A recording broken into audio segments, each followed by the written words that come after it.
What's going on, guys? I'm your host from the East Coast, Gene the Man 94, here to give you guys my WWE Monday Night Raw review for September 13th, 2016. I thought Raw was okay. It's been, subpar over the past couple of weeks, but a lot of good segments here, good, storyline building, so not too much to complain about. Raw is just too much being 3 hours, but anyway, let's get into it. But before I do, slap a like on the video. It definitely helps out the channel. I definitely appreciate you guys for watching. Any new people, go ahead and subscribe for your boy. I would definitely appreciate that as well. And let's get right into this thing. So Raw kicked off with Mick Foley in the ring talking about the upcoming pay-per-view, which is Clash of Champions. And he talked about the main event of tonight's Raw, which would be Kevin Owens and Roman Reigns. And if Reigns wins, he's in the match at Clash of Champions, making it a triple threat with Seth. And then he, gives credit for Smackdown for having a good pay-per-view Backlash last night. And but he says Raw has the better women's division. So that's when Charlotte comes out with Dana Brooke. And she says she has something to get off her chest. She said Dana owes her an apology for embarrassing her last week and for making a fool of herself, thinking she could go after Sasha Banks on her own. Dana goes to apologize, but then Sasha Banks comes out, and she says she's taking the title back from Charlotte at Clash of Champions, and then Bayley comes out and was like, well, I beat her last week, so maybe I should get a title match? No, yeah, a little bit, something like that. And Sasha was like, Bayley you had my back at Battleground, but when it comes to the title, she has no friends. That's exactly what she said. So then Dana, butting in, she suggested a best of seven series between her and Bayley. And then Charlotte was like, hold up, Dana, who was talking to you? Mind your own goddamn business and just stay out of the way. And she said if she talks again, she's going to slap her. So then Mick Foley decides to make a triple threat. Well, actually, he just makes Bayley versus Sasha, and the winner faces Charlotte at Clash of Champions. So then Charlotte goes to complain to Dana, like, you see this? Do you hear what he just did? And then Dana slaps the hell out of Charlotte. And I went crazy. I'm like, yeah, she finally stood up for herself. And Mick Foley was like, well, you know what? I'm going to add Dana Brooke to the match now. So, yep, that's what we're doing. So, first match was Bayley versus Dana Brooke versus Sasha Banks. Dana had majority of the offense for most of this match. She was doing her one-on-one with Sasha, then she was doing her one-on-one with Bayley. And then Bayley and Sasha eventually were trying to go after each other, but, Dana was still in the equation. They're just teasing for a match between these two, probably at WrestleMania. But Dana was doing pretty good. I got to give her some credit for this match. Usually she's pretty sloppy, but I didn't think she was that bad tonight. So, Dana was just, like I said, had majority of the offense. But then, the finish of this match, it was kind of weird. So, Bayley, fought back and hit the Bayley to belly on Dana Brooke, and it seemed like she was going to win.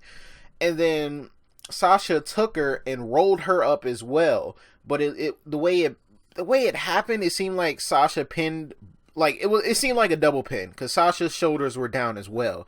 But Sasha wins the match, and she will face Charlotte at Clash of Champions.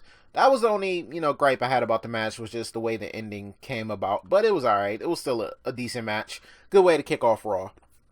So, after that, they came back from break, and Dana was walking backstage. She saw Charlotte. She was like, I'm so sorry. You know what I was trying to do out there. And Charlotte was like, just shut up and grab my bags. And that's exactly what Dana did. So I guess they're still, cool or whatever. The Shining Stars were trying to get R-Truth to invest in some timeshares in Puerto Rico, and Goldust comes up and stops that from happening. And then Enzo and Cass show up.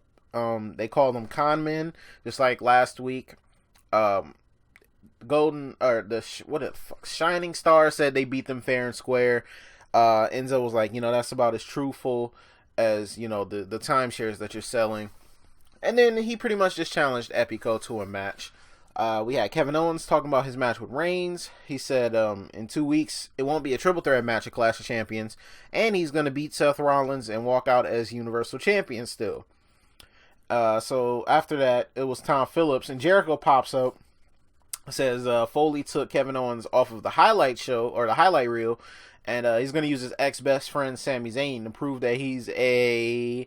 And then he looked at Phillips with that look like, you know what I'm about to say, right? Phillips was like, yeah, stupid idiot. He was like, no! stupid idiot. And he had the most if I can find the picture at the time that I'm editing this, I'm gonna put the picture of Jericho's face. I was in tears laughing at this. Like, Jericho's face was just so freaking hilarious. Like, I don't know how Tom Phillips didn't start laughing. He's better than me. I would have been laughing in this man's face. Oh my gosh, that was hilarious. Bo Dallas had an enhancement match. Apparently he's facing their first Chinese signing guy at one of the live shows coming up in China. So they're just trying to make Bo Dallas look strong so that, you know, when the Chinese guy goes over him, it's not just, you know, a regular enhancement match. So, yeah, he won that. And then we have the highlight reel with Sami Zayn. So Jericho's out there burying Sami Zayn on the mic. Said he was going to have the greatest highlight reel of all time, but Foley put Owens in a match and took him out of the highlight reel. So now he has to go from the best possible person he could have to the very bottom of the barrel. And then he brings out Sami Zayn. He's like, you know, Zayn, what type of man of you to ruin a friendship like that with Owens? Like, you know, because he's just going back and forth saying, you know, he's his best friend and he got his back and all this good stuff. And he says, you know what, the problem was probably you. That's why the relationship didn't really last with you guys, the friendship. Zayn said he doesn't want to talk about Kevin Owens, and if that's the only reason you brought him out here, then, you know, you can just go to hell. He was like, the only thing he cares about is that Universal Championship that Owens has, that he promises he will have one day. And he was just like, you know, what's wrong with you, Jericho? Like, where's the old Jericho at? Where's the old Jericho? The one, you know, the 6-time world champion, the first ever undisputed champion. You've been relegated to being Kevin Owens' bitch. I was like, ooh, okay, I feel it. Jericho just stood there. He was like, you know what? Owens told me you would do this, and I have the message to prove it. You want to see it? Zayn looks at the phone. He smacks him with the phone, and then he hits the code breaker on him. So, obviously, he was a little bit hurt by what Sami Zayn said to him. But I think that was a little bit of a setup, you know, for Owens turning on Jericho, because Zayn was talking about, you know, this happened to me, so I know I know Kevin Owens. He's always does this. He'll befriend you, and then when he's done using you, he's gonna turn on you. So I have a feeling that's gonna happen in the future. After that, we had the match 5 of the best of 7 series between Cesaro and Sheamus. Cesaro won a match finally on a live show. I still think he's going to come back and win this in 7 matches, but I'm getting tired of these two fighting, to be honest. So, of course, he would win this match. Sheamus was dominant, of course, going after the bad back of Cesaro and, you know, all the injuries, the shoulder. And pretty much Cesaro won by using a roll-up pin and using one of the ring ropes for leverage. So he was able to pick up the win like that. Foley backstage in his office, and Seth came in, said, you know, I thought we were going to be on the same page, and, you know, you gave me this match against Owens at Clash of Champions, but why are you giving Roman a chance? And Mick Foley was like, you know, he was screwed over just like you were. Seth was like, he doesn't deserve to be in the ring with me. Every time they fight, he never loses to Roman. Roman isn't the man, and, you know, if he's going to stay in the pocket of Stephanie McMahon, then he's just going to take matters into his own hands then. And, you know, Mick Foley was like, don't you dare question my integrity. Like, he went off. He was like, don't do that. You could talk about how overrated I was as a wrestler. You could talk about my beard, my clothes, my shirt. I don't care. But don't you dare question my integrity. So I was like, all right, I won't. But if you keep supporting Stephanie McMahon, you're a fool. So, you know, Seth is still looking for Triple H, still blaming Stephanie McMahon. He just won't believe that she didn't have anything to do with, you know, Triple H coming out there and doing what he did. So next we had Alicia Fox versus Nia Jax. You know, they had that altercation last week because the girl that Nia squashed was Alicia Fox's friend from the Indies. And, you know, they had their little altercation. Alicia Fox started throwing stuff, and then Nia pushed her into the table. So now they're having their match now. And Nia killed this girl. Nia killed her. Death. We saw a live death on Monday Night Raw. They eventually fought outside the ring. Nia was swinging her by her hair to the left side of the barricade, then brought her back to the right side of the barricade, then back to the left.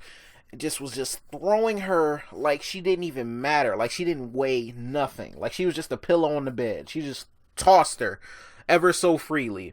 and then she speared her through the barricade by the timekeeper, and it was just that was it. Match was over. She died. There was no more Alicia Fox. That was just crazy. I like what they did there though. They kept Nia's aggression up, even though she wasn't facing a jobber or anything. Even well, Alicia Fox kind of a job. Anyway, she was actually facing a superstar, actual woman in the women's division, and she showed her dominance. So this will put her into women's championship contention, or even just a chance at it in the near future. So after that, New Day came out. They're hilarious. They had like Bootios and like Biggie shoes, and they were giving them out. They had the bowls, and I'm just like, man, yo, they took that all the way. They took it all the way out to left field. Like they just went crazy with the Bootios. They were just talking about how Anderson and Gallows tried to be entertaining last week with the old day, and Xavier got like real serious. He was like, "Don't touch entertainment. That's our thing. Don't touch our thing." And I'm just like, dude, every week they make like a penis innuendo, and it's just the funniest thing ever. Then they were just like, let's roll the footage to show you what they did last week. Psych, we not showing that. We burned that footage, so you guys never have to see that again. And I, for one, was glad. I'm just like, oh, thank God I didn't have to see that. That was cringeworthy last week. I didn't want to see that again. And Anderson Gallows came out, of course, so they were just talking about you pander to a super crowd like Baltimore, you have dumb merch, and we're wasting time. We took up your time of entertainment last week, and they said they're taking the titles from them in Clash of Champions, and then they have a match. I'm just like, why are they still just having matches on Raw? Like, I know Xavier probably isn't going to wrestle Sunday or in 2 weeks at Clash of Champions, but still, man, they didn't need to have this match. When they did the thing with Bayley, it was fine. It wasn't just New Day versus Anderson and Gallows. There was different dynamics, and they just, I don't know what they're doing. Nothing too special about the match. I've seen it all already, so nothing they do is special to me anymore. It was okay though, but Anderson and Gallows went over here. I honestly really think they're going to win the tag team championships. I'm not like 100% certain, but I'm kind of sure that they're going to win this at Clash of Champions. So we had Roman Reigns talking about his match with Owens, saying, he's not worried about the triple threat match. He's just worried about getting to the triple threat match. And he has to kick Kevin Owens' ass to do so. Jinder Mahal has this new gimmick now, where he comes in peace or something. He says he's feeling the hate and rage when he was gone, and then he learned to let it go, and he found inner peace. He faced Jack Swagger and beat him. That's it. We don't need to talk about that. Enzo versus Epico. Don't really need to talk about this either. Like, the Shining Stars pretty much outsmarted Enzo and Cass again, and were able to pick up the victory. When Epico went to pin Enzo, Primo was outside of the ring and was holding his feet so that he, couldn't escape that. And that was pretty much that. Seth Rollins backstage with Owens before Owens had his match with Reigns said he hopes Kevin wins tonight, because if he does, then it's 1-on-1 at Clash of Champions and he can tear down Triple H's golden boy little by little. Owens said, he would think that Seth will want Roman in the match so he can do all the work and then Seth can finish him off. Isn't that how it worked in the Shield? And, all the time, whether it's Dean Ambrose or Kane or J&J Security or Big Show or even Jon Stewart. He says he's upset that he came back from his injury and he just keeps on failing, and Triple H found somebody better. He was like, your catchphrase, redesign, rebuild, and reclaim, should be redesign, rebuild, and replaced. And he was just tearing Seth a new one. I'm just like, oh my goodness. And then, Mick Foley came up and put a stop to it. It was like, all right, that's enough. We don't need to do this no more. He's already buried. That's it. All right, don't kill him no more. Then we had the match, Kevin Owens versus Roman Reigns. Great match between these two. Great main event. Definitely was very enjoyable to watch. Desperation for Reigns, though, who's trying to get into the match. Trying to win the Universal Championship. Trying to get the opportunity, at least, to win it. And, he was screwed out of the title a few weeks ago by Triple H. Mick Foley granted him the match, and now he's going to try to win it. Owens had control of this match. he kept Roman Reigns grounded and was not trying to let Reigns gain the offense that he always has. He wasn't trying to let him do what he does best, and that's be dominant. Roman eventually got up. You know, they finally had their back and forth or whatever. As Owens was outside the ring, Seth Rollins came to attack him. Mick Foley told him, don't do it, because if you do it, there's going to be some repercussions, there's going to be some discipline. And Rollins still came out and attacked Owens and got Owens disqualified, which means Owens won the match technically. Well, he won by, you know, disqualification. So pretty much Mick Foley came out and was like, Seth, get in my office. We got to have a talk right now. I told you not to interfere and you did it anyway. And then he reset the match and Owens was pissed. He was like, dang it. Now I got to really beat him again. So then, you know, they went back and forth again. And then it looked like Reigns was going to win at this point because he was mounting back his offense, you know, Superman punch, drive by, starting to do the things he normally does to get that spear off. And before he could, you know, get the match finished, Rusev came out to distract him. And Reigns, of course, you know, went to go knock Rusev off the apron, got distracted and got hit with the pop-up powerbomb, and Kevin Owens beat Roman Reigns. 1, 2, 3.